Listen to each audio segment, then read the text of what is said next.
everybody. So in my household, we have 4 kids. My youngest, my stepdaughter, is 10, about to be 11. Then my youngest son is 14 and a half. Then we have my oldest son, who is just about turning 16, and my oldest stepson is 16 years old. So 4 teenagers who unfortunately don't like to play board game quite as much as I do. Yet we really try to encourage playing games all together because it's such a great way to connect with the family, get off the video games for a while. And it's been a bit of a struggle in our household just because they much prefer video games and spending time on their phone or their iPad than they do playing board games sometimes. So I'm definitely raising reluctant board gamers here. So in this video, I'm going to share a few of the tips that I've implemented in trying to get them to play more board games. So these are my 10 things you can do to have your kids play more games with you. The first thing I recommend is that you start young. So when the kids are little, as early as you can, start introducing board game plays in their routine, right? Unfortunately, I didn't discover modern board games until probably four years ago, I think it was. So I didn't really start young. Of course, we played a few games when they were quite little, but it wasn't something that I was trying to introduce them to when they were quite young. So I've seen people that are doing that with their kids now, and their kids have definitely more interest in board gaming than mine have, just because they had the ability to do that. So if your kids are young, I would highly recommend that you start them young into playing board games. ABBA Games makes great games, so that's why I have a picture of that there. I've played a few ABBA games actually without kids sometimes. But they're great games that, is kind of geared for that age and kind of get them into the board gaming.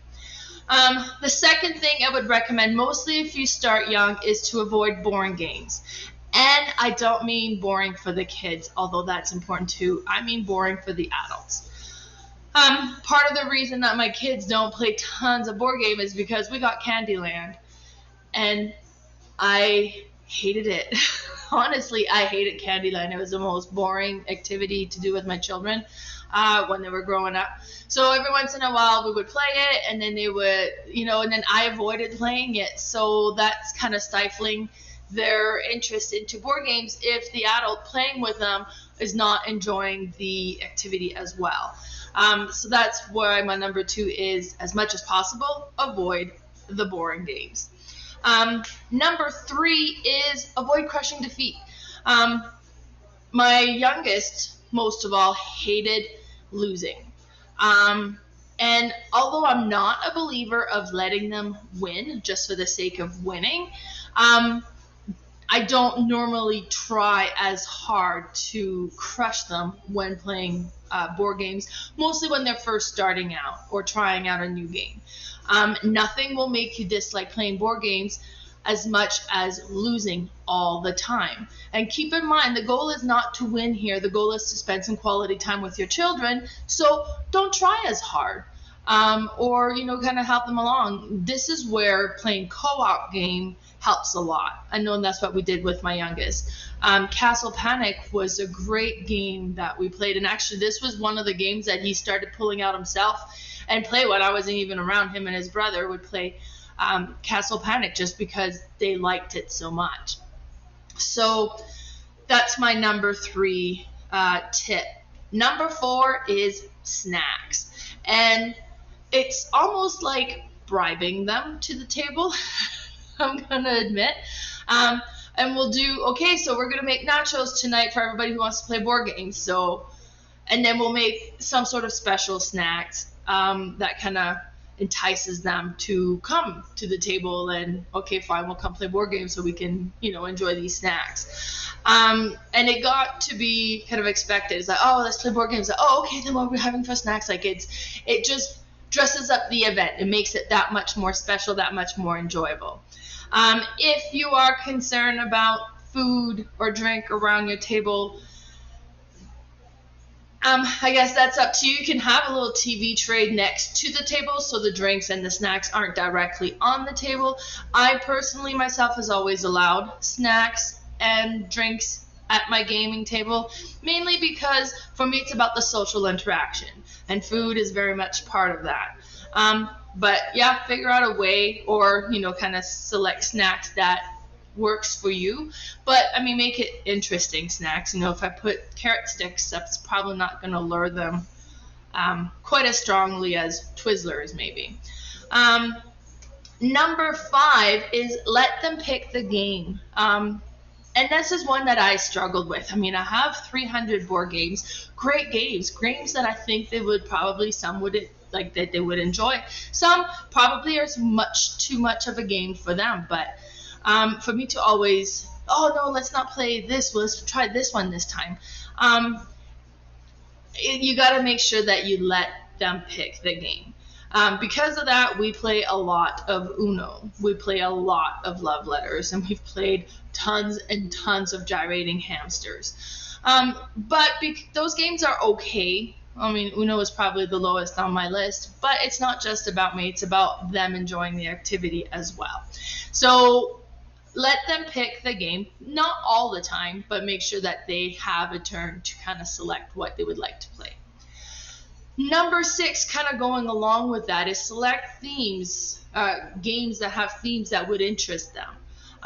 So if I had a whole collection of games that I enjoyed that were very complex and didn't have anything available that would be great for them, wouldn't work out so much. So make sure that you have themes gained in your collection that is kind of more geared towards your children. Tanks, for example, my oldest son loves to build models, and he is in love with tanks. He can name you every tanks, what battle they've been in, all the specs on them.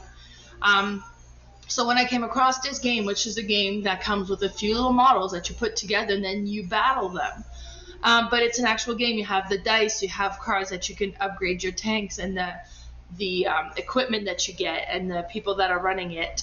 And this was a theme that he just adored. So I got him, he put the tanks together, then we played the tanks game.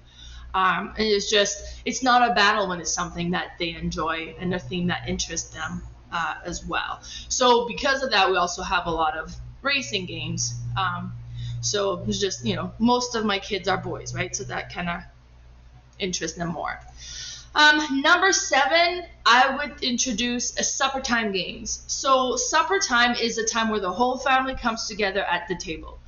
And this was actually a friend of mine that started that. Every time they would get at the table for supper, they would have a small game they would play during supper. Farkle, where it's just 6 dice that you roll and kind of pass around, would be a super easy one.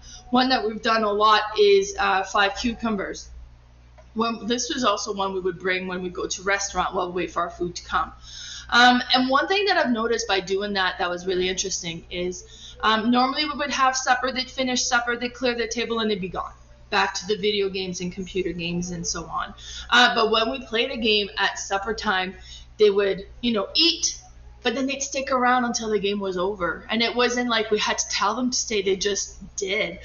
So it kind of prolonged the time we're spending together as a family. So I'm a big fan of supper time games. And then for number 8 is include their friends. Every once in a while we'd have a game night, and then I was like, hey, who do you want to invite? And then we'd have a few kids come over. And it's funny because some of the time we had some of my kids' friend came over, and he brought Risk, which is the game that I hate the most. And he's like, can we play this? And so we did, because like I mentioned, right, I let them pick the game. So we played Risk for the first round, and that did have a crushing defeat. Like, I just killed everybody, which is good because it ended the game pretty quick. And in Risk, it's dice rolling. It's not like you have tons of control of not doing that. But anyway, so we beat the game, ended the game, and then I said, since you enjoy this one, let's try this. I think you might enjoy this one. And I made him play Memoir. And this poor kid fell in love with it. So now every chance he would beg my kid to come over to play Memoir. So when you have the friends kind of like, oh, can we play the games too? So it helps influence, I guess, or promote the board games in the household. Then for number 9 is one game does not fit all, at least not always. We have 4 kids in our household with 4 different type of interests. My oldest, my stepson, enjoys the more strategic games. He's 16 years old now. When we play Exploding Kittens or Gyrating Hamster, it's a chore for him. So don't always expect for all of your kids, mostly if you have multiple kids in your household, to all enjoy and play the same game. Break it down to the individual kids. So yesterday we played Exploding Kittens. It was still family time. Everybody had to be in the kitchen enjoying the snacks, but not everybody played. A few kind of just hung out while the 2 youngest one that had interest in that game played. It's not always going to fit all. Now, if you find a game that does kind of everybody gets into it, that's great. And for us, that's been Formula D. Everybody enjoys that one, as well as Formula Motor Racing. Is another racing game that everybody seems to enjoy. Vampire Queen is one that's been fairly well received as well.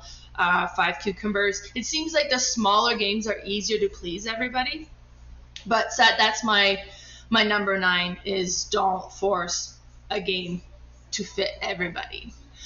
And then my number 10 is Screenless Sunday. So I started doing Screenless Sunday, I want to say back in December. So we've been doing it for quite a few months. So, and there's a few benefits to that. So, like I mentioned, the kids are on their video games all the time. So on Sundays from 2 to 6, there's no video games. And we play board games. Now, they don't have to play board games. If it becomes a chore, they'll kind of retaliate a bit against it. But they can't go on the video games. They can't go on their screens. So they could read. They could do a craft. And sometimes, most of my youngest will sometimes do that. But most of the time, they're just all joining the board games because we got the snacks and all that stuff as well. So, and it's become routine. So they know on Sunday, we spend a few hours and we do this, and then they expect it. So that's worked out really well for us, and I'm hoping that we'll keep that on. And I want to say I'm hoping that when my kids are grown up, that they start doing that with their own children as well. So those were the 10 tips that I have for what I do in my household to try and get my kids to play more board games. But I don't have all the answers, so I would be really curious to see what you guys are doing and how you're getting your kids more involved into playing games with you. I'm always looking out for other ways that can help create more family time that way. But so that was it. So if you want to follow me on Facebook, my Facebook page is Didsbury Area is Playing All the Games. I'm also on Instagram under BoardGame_Mama, and my YouTube channel is Board Game Mama. Thanks everybody. We'll see you guys again soon.